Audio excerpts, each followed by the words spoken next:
সকলকে স্বাগত আবারও ইউ অ্যান্ড ইয়োরস নিউট্রিশনিস্ট চ্যানেলে। আপনি কি অনেক দিন ধরে ওজন কমাতে চাইছেন, কিছুতেই বুঝে উঠতে পারছেন না কিভাবে করবেন? আপনি কি মাঝে মধ্যে ভাবছেন যে আমি কিটো ডায়েট করব, কিন্তু আপনি আদেও জানেন না যে এই কিটো ডায়েটটা আসলে কি? দেখুন, আজকে আমরা এই ভিডিওতে জানবো কিটো ডায়েট আসলে কি, কিটো ডায়েটে কতটুকু কি থাকে, কিটো ডায়েট কারা করতে পারবে, কাদের জন্য এটি খারাপ হতে পারে, বা কিটো ডায়েট করলে আদেও কোনো ক্ষতি হয় কি না, এই বিস্তারিত জানবো এই ভিডিওটিতে। তো সঙ্গে থাকুক, দেখতে থাকুন। কিটো ডায়েটের বিস্তারিত আলোচনা আজকে আমি আপনাদের সাথে করব। সর্বপ্রথম কি জানবো, কিটো ডায়েটটি আসলে কি। কিটো ডায়েট অর্থাৎ কিটোজেনিক ডায়েট, এটা কিন্তু একটা খাদ্য পরিকল্পনা, ঠিক আছে? তো এই কিটো ডায়েটে যেটা থাকে জেনারেলি, কার্বোহাইড্রেট একেবারে থাকেই না বলতে গেলে। তাহলে কি থাকে? লো কার্ব, হাই প্রোটিন এবং হাই গুড ফ্যাট যুক্ত থাকে। বেশি পরিমাণে ভালো ফ্যাট এবং বেশি পরিমাণে প্রোটিন থাকে এই কিটো ডায়েটে। লক্ষ্য কি? শরীরকে কিটোসিস নামক একটি অবস্থায় নিয়ে যাওয়া। যে কিটোসিস আসলে কি, অনেকেরই হয়তো জানা নেই কিটোসিস আসলে কি। তো কিটোসিস হলো কি? কিটোসিস হলো এমন একটি অবস্থা যখন শরীরে কার্বোহাইড্রেটের পরিবর্তে চর্বি ভেঙে শক্তি উৎপন্ন করে। বুঝতে পারলেন? কার্বোহাইড্রেটের পরিবর্তে শরীরের জমানো চর্বি ভেঙে শরীর শক্তি উৎপন্ন করে, মানে শরীরকে শক্তি দেয়, সেরকম প্রক্রিয়াটাকেই বলা হয় হচ্ছে কিটোসিস।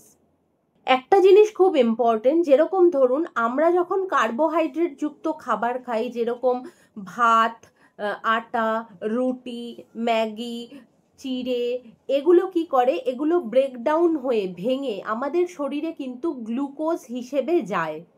কিন্তু যেটা আমরা করি কিটো ডায়েটের ক্ষেত্রে, আমরা কার্বোহাইড্রেটকে কমিয়ে দিই, 5 থেকে 10% নিই হচ্ছে অনলি কার্বোহাইড্রেট।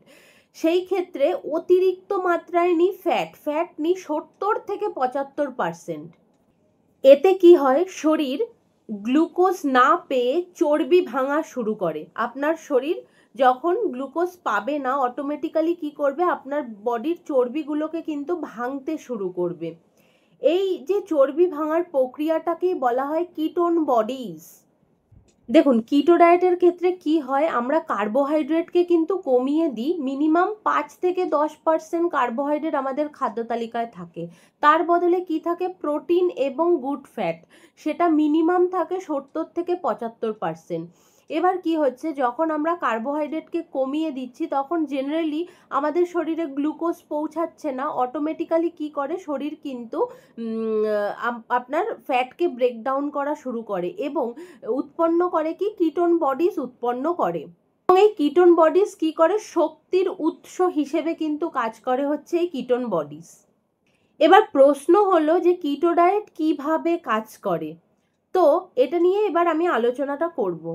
এই ডায়েট কিন্তু দ্রুত ওজন কমাতে সাহায্য করে, কারণ কি? আমাদের শরীরে ইনসুলিনের মাত্রা কমে যায়, প্রথম পয়েন্ট।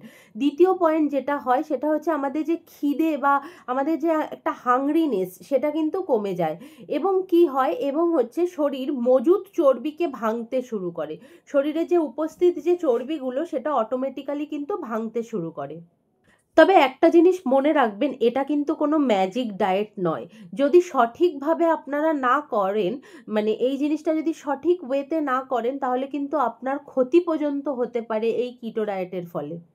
কিটো ডায়েট জেনারেলি কারা কারা করতে পারেন? যাদের অতিরিক্ত ওভারওয়েট, তারা একদমই করতে পারেন কিটো ডায়েট। বা ধরুন যারা টাইপ 2 ডায়াবেটিস রয়েছে কিন্তু কোনো রকম ইনসুলিন চলে না, নর্মাল ওষুধ খান, তারাও কিন্তু করতে পারেন এই কিটো ডায়েট। এবং যাদের পিসিওডির সমস্যা রয়েছে, পলিসিস্টিক ওভারিয়ান ডিজিজ রয়েছে, হরমোনাল ইমব্যালেন্স, খুব ইয়ং মেয়ে, তারাও কিন্তু করতে পারেন। কিন্তু সেটা কিন্তু অনেক দিন ধরে করবেন না, তাহলে কিন্তু শরীরে প্রবলেম হতে পারে। আরেকটি কথা বলে রাখি, খুব গুরুত্বপূর্ণ কথা, আজ থেকে বহুদিন আগে এই কিটো ডায়েট কিন্তু এপিলেপসি নামক একটি রোগের জন্য ব্যবহার করা হতো। বাংলায় যার অর্থ হচ্ছে মৃগী রোগের খাদ্য তালিকায় এই কিটো ডায়েট মানে কিটোকে প্রাধান্য দেওয়া হতো, তাহলে আরো অনেক বেটার রেজাল্ট পেত পেশেন্টরা। তাদের জন্য এই ডায়েটটি একেবারেই উপযুক্ত নয়, এটা একটু মন দিয়ে শুনবেন। বিশেষ করে যারা প্রেগনেন্সি বা গর্ভবতী মা, তাদের জন্য একদম এটা প্রযোজ্য নয়। 2 নম্বর পয়েন্ট, যারা কিডনির সমস্যায় ভুগছেন, যাদের ক্রিয়াটিনিন লেভেল অনেক বেশি রয়েছে, তারা ভুলেও করবেন না এই কিটো ডায়েট। বা যাদের ধরুন কার্ডিওভাস্কুলার ডিসঅর্ডার রয়েছে, অর্থাৎ হার্টের প্রবলেম রয়েছে, বা লিভারে গুরুতর সমস্যা রয়েছে, যেরকম হেপাটোমেগালি রয়েছে বা লিভার সিরোসিস, এই জাতীয় কোনো সমস্যা রয়েছে, তারা কিন্তু একেবারে কিটো ডায়েট করবেন না।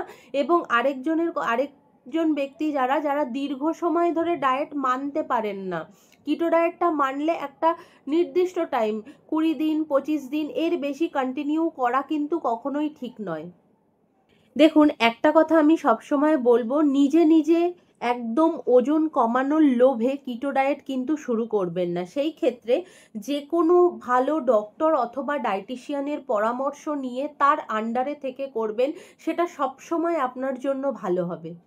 শুনুন, যে কোনো ডায়েটেরই কিন্তু অনেক পার্শ্ব প্রতিক্রিয়া থাকে। কিটো ডায়েট করলে প্রথম আপনার কিন্তু ভমিটিং হতে পারে, বা আপনার কিন্তু গ্যাস্ট্রিক প্রবলেম, কনস্টিপেশনের প্রবলেম কিন্তু হতে পারে।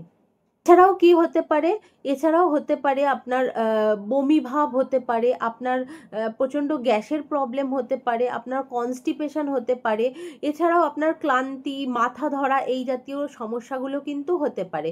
তবে দীর্ঘমেয়াদী যদি এই ডায়েটগুলো করেন, সেই ক্ষেত্রে কিন্তু আপনার হৃদরোগের ঝুঁকি বাড়ারও সম্ভাবনা থাকে।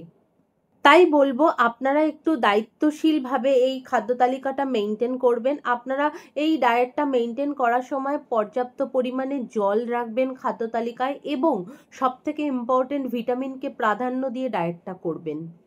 আশা করি কিটো ডায়েট সম্পর্কে একটা পরিষ্কার ধারণা পেয়েছেন। তবে আমি কিছু টিপস আপনাদের দিয়ে রাখি, যেরকম কিটো ডায়েট করার আগে বেসিক কিছু টেস্ট করা জরুরি। সেটা হচ্ছে ক্রিয়াটিনিন লেভেল কি আছে, হিমোগ্লোবিন কি আছে, আপনার সোডিয়াম পটাশিয়ামের ব্যালেন্স কি আছে, বা আপনার লিভার ফাংশন কি আছে।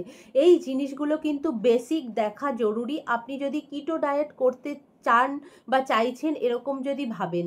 যাই হোক, কারা কারা নিজের ওপর কিটো ডায়েট অ্যাপ্লাই করেছেন, যারা অ্যাপ্লাই করেছেন অবশ্যই আমাকে কমেন্টে জানাবেন। ভিডিওটি যদি আপনাদের ইনফরমেটিভ মনে হয়, ভালো লাগে, একটি লাইক, কমেন্ট এবং শেয়ার অবশ্যই করতে পারেন। এবং নিত্য নতুন ইউ&ডিওরস নিউট্রিশনিস্ট ইউটিউব চ্যানেলে ভিডিও পেতে গেলে অবশ্যই চ্যানেলটিকে সাবস্ক্রাইব করতে হবে। সকলে ভালো থাকবেন, হেলদি থাকবেন, পুষ্টিকর থাকবেন। নমস্কার।